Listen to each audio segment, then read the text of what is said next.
Alright, so what I'm doing here today is I've noticed a lot of machines, canisters, are starting to go towards what this Dyson uses, where they are still being recommended for carpet, but they are being used exclusively with a turbo brush. That's all they're offered with. Versus some of the older canisters, like this Electrolux UltraActive, that still have a true electrified power nozzle. So what I really want to showcase is just the difference that makes, even on something, this carpet, this is what I'm going to be cleaning. This is a low pile area rug. And low pile carpeting, low to medium pile carpeting is what most turbo nozzles are recommended for. But I still want to show on one of its recommended surfaces the massive difference that an actual power head can make in the overall cleaning. Now, disclaimer, something that I forgot to set up before I started doing this little intro is I actually need to flip this rug around so the pile of it is a little bit easier to clean with the direction that I had to set the camera up this time. So, give me a second, I will flip the rug around and then we'll be back. Alright, so I have the rug all flipped around, so it's actually the proper way. I've got the Electrolux off to the side, and I'm going to run over it with the Dyson just to show the difference. And yes, it is true that the vacuum that goes last always wins, but that's normally by a machine picking up very little dirt after the first has gone. If it's a massive amount, normally I credit that to some deficiency in the machine that went first. So, here we go. And just on a side note, this parking position on this Dyson is pretty much useless.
Alright, so the Dyson honestly did better than I expected.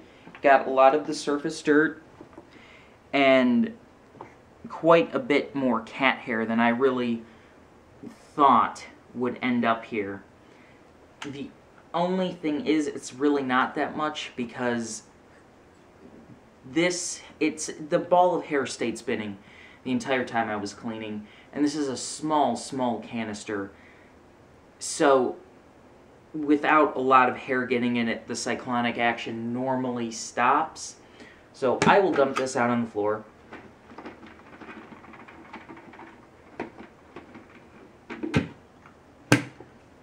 So there's the massive ball of hair, and then the finer, sandier, grittier things and fine dust that it pulled out. But I am going to kind of reset everything. I'll show you that the bin is empty on the Electrolux, and then we'll go from there. Alright, so it's time for the UltraActive to go over the carpet. This UltraActive is probably about 3 or 4 years old now, I would say, but they haven't changed anything to this machine in years other than the colors a couple times, so really it's not anything different from what's on the market currently, competing against things like that Dyson. So, just to show, the container's a little bit dusty, but like, there's nothing actually in it. And the filter's clean. There's no dust on it or anything like that, so let me just pop this back in. And what you saw before with the Dyson was me cleaning much slower than I normally would with it, and much slower than most people would with it. So that's kind of an ideal. I'm just going to go over it quickly with the UltraActive. So the UltraActive, the power head is going to be set on low pile, because it's a low pile carpet, and maximum power for the motor itself. So, here we go.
Okay, so really,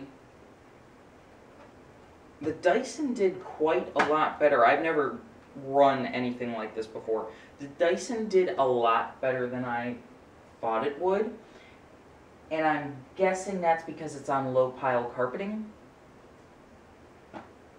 The other thing I should mention is, with this carpeting, you have to go very slow to honestly get all the grit and all the pet hair and dirt out, just because of the way it's woven and the way the pile is set. This is a hard to clean carpet with any machine, period, the end.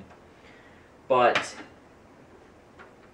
I'm going to dump this on the edge of this rug. Hopefully it'll be more contrasting that way.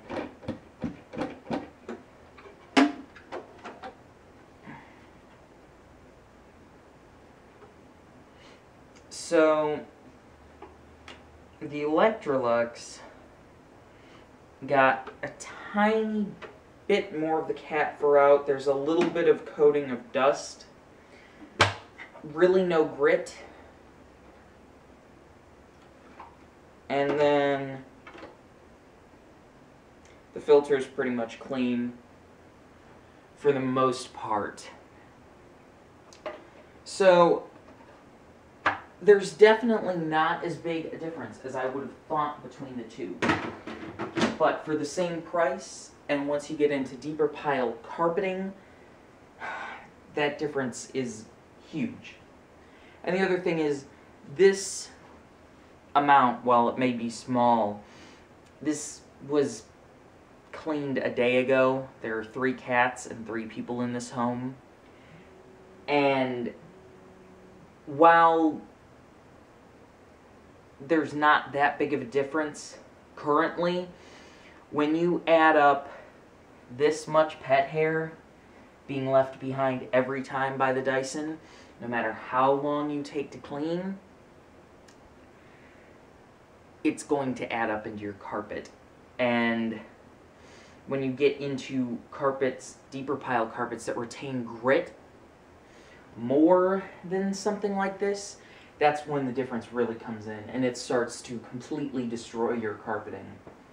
So, yeah. I mean, at the end of the day, if you got deeper pile carpeting, definitely, or wall-to-wall, period, definitely go with the Electrolux. If you're buying crappy area rugs that go on hard floors from Walmart, go with the Dyson. You're going to have a lot less filter maintenance and a lot less maintenance in general. So, yeah, there you go, guys.